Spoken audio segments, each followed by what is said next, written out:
ដំស្រីតូឡៅឈីវបាទឡៅឈីវចាស្រីសសវណ្ណពេជ្រមនីខ្សែទឹកក្នុងខ្សែទឹកខាងក្រៅច័ន្ទរះធិបតីបារមីតេជោរបស់ព្រះគ្រូចៅអធិការវត្តនិងពុទ្ធបរិស័ទចំណោះជើងវត្តចាគ្រូចៅអធិការចំណោះជើងវត្តវ៉ារិនកំពុងថាចាកំពុងដាក់សាទរបន្តិចម្ដងព្រមមុខគេចាថាមិនទាន់បានទេប្រគុណម្ចាស់ដោយសារស្រីសសវណ្ណពេជ្រមនីហ្នឹងក៏ល្អឯកណាស់ដែរល្អឯកណាស់តាមដល់ស្រីសក៏ឈ្មោះក៏ស្រីសបាទឯកសណ្ឋានក៏សក្បោះដែរសក្បោះឥឡូវនេះលបឿនមិនដែរឲ្យល្អមកស្រីសសវណ្ណពេជ្រមនីដកហើយអាចដកវិញច័ន្ទរះធិបតីបារមីតេជោយ៉ាងម៉េចណែដកបាត់ហើយដកឲ្យឈ្នះទៀតដកឲ្យមកឈ្នះទៀតសម្រាប់អាការអ៊ំបណ្ដាំងជើងទី1បាទឥឡូវឈ្នះបាត់ហើយបាទទូកបន្តទៅដីដោះសែនជ័យបារមីព្រះអង្គខ្មៅបាទទូកនេះគឺទទួលបានការឧបត្ថម្ភពីអេដ139បាទឆ្លងផុតកំពាន់ទី2ហើយច័ន្ទរះធិបតីបារមីតេជោរបស់ចៅអធិការវត្តនិងចំណុះវត្តបាទគឺវត្តវរិនបាទវត្តវរិនកងមាសនោះបាទខ្ចៅកងមាសបាទឥឡូវកំពុងតែបាទចាញ់បងបាទទៅលើស្រីសសវណ្ណពេជ្រមនីបាទវាស្បូវបាទពីរៀងព្រីវែងអាចទៅថាមិនដាច់ទេអាចតោងជាប់បាទសម្រាប់គូនេះបាទជើងទី1ក៏មិនទទួលបានជ័យជំនះជើងទី2ក៏ល្អដែរនៅតែល្អប៉ុន្តែអត់ដាច់មែនគឺតោងក្បាលនឹងម្សៅអាចដូចថាមកសកត់ត្រឹមតាប្រមាណខ្ទង់នេះចាអូច្រើនដែរដល់បងច្រើនណាស់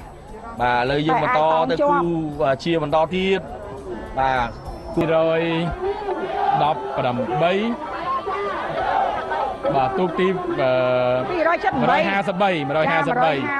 ខ្សែទឹកខាងក្នុងបាទច័ន្ទរះធិបតីបារមីតេជោបាទមកពីឃុំខ្ចៅកងមាសបាទខេត្តកំពង់ចាមទទួលបានការឧបត្ថម្ភពីព្រះចៅអធិការវត្តនិងពុទ្ធបរិស័ទចំណុះជើងវត្តប្រកួតជាមួយមហាគ្រុឌមកពី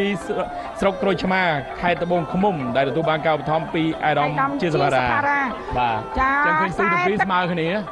ឬយ៉ាងណាមិនហ៊ានថាទេ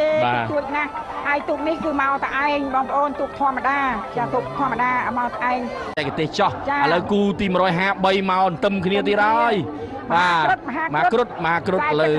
បាទដកឲ្យមហាគ្រុឌដកឲ្យដកបន្តិចដកទៅលើច័ន្ទរះធិបតីបារមីតេជោរបស់គ្រូចៅអធិការវត្តតែម្ដង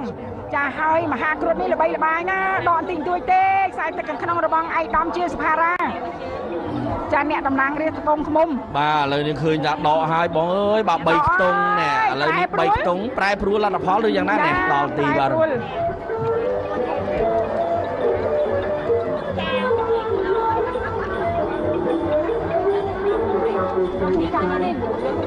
ខ្សែគូទី140គឺច័ន្ទរះធិបតីបារមីតេជោ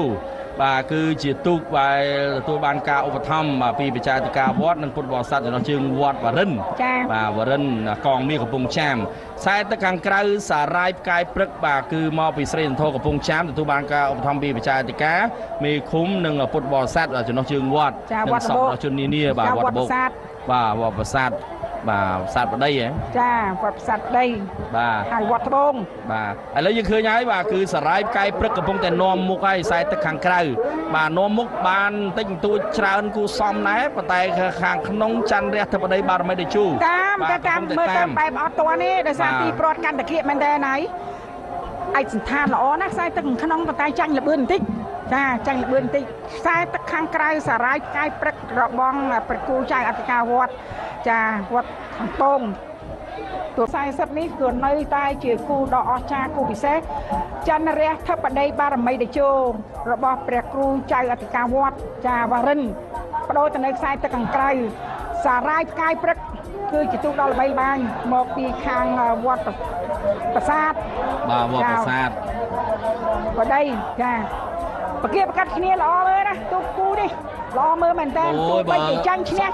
គ្នាតាមបន្តិចទេបាទសភនភាពក៏អញ្ចឹងដែរបាទប្រហាក់ប្រហែលគ្នាឥឡូវសារាយផ្កាយព្រឹកកំពុងតែដកហើយ